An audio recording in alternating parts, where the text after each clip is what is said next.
কোন ধরনের মেয়েকে বিয়ে করব।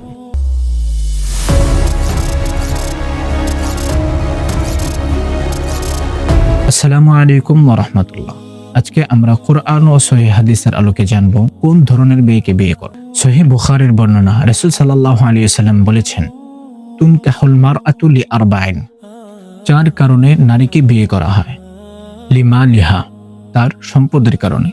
বিয়ের আগে মেয়ের সম্পদ বা টাকা পয়সা আছে কিনা সে বিষয়টা লক্ষ্য রাখা।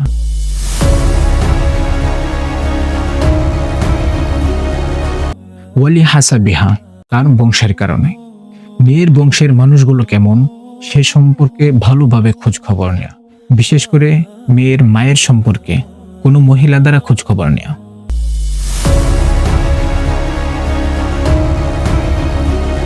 ওয়ালি জামালিহা, তার সৌন্দর্যের কারণে। এই সম্পর্কে ছেলের চাহিদাকে সবার থেকে বেশি প্রাধান্য দেওয়া।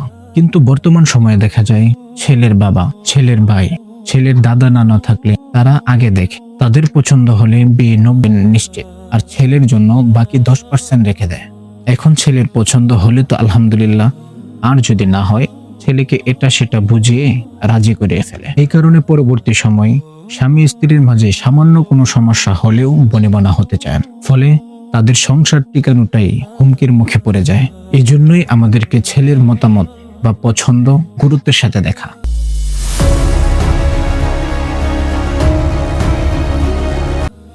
ওয়ালিদিনিহা, তার দিনদারিতার কারণে। তার লেখাপড়া, আমল আখলাক কেমন সে বিষয়টা যাচাই করা।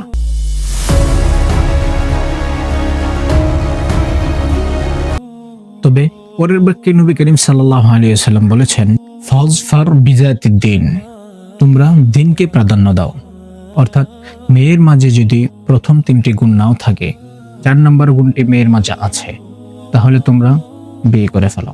আর যদি তা না হয়, তারিবাত ইয়াদাকা, তোমার হাত ধ্বংস, দুনিয়া ও আখিরাত বরবাদ। আপনাকে দিনদার সৎ একজন নারীকে খুঁজে নিতে হবে, কারণ সৎ নারী স্বামীর বিরুদ্ধাচরণ করে না, বরং স্বামীর অনুগত থাকে। এ সম্পর্কে সূরা নিসাই 34 নম্বর আয়াতে আল্লাহ তাআলা বলেন,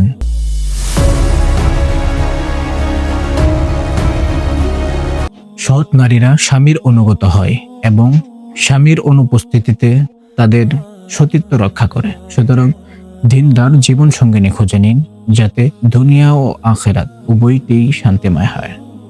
মনে রাখবেন, একজন দিনদার জীবন সঙ্গিনী আপনার জান্নাতের চাবি হতে পারে।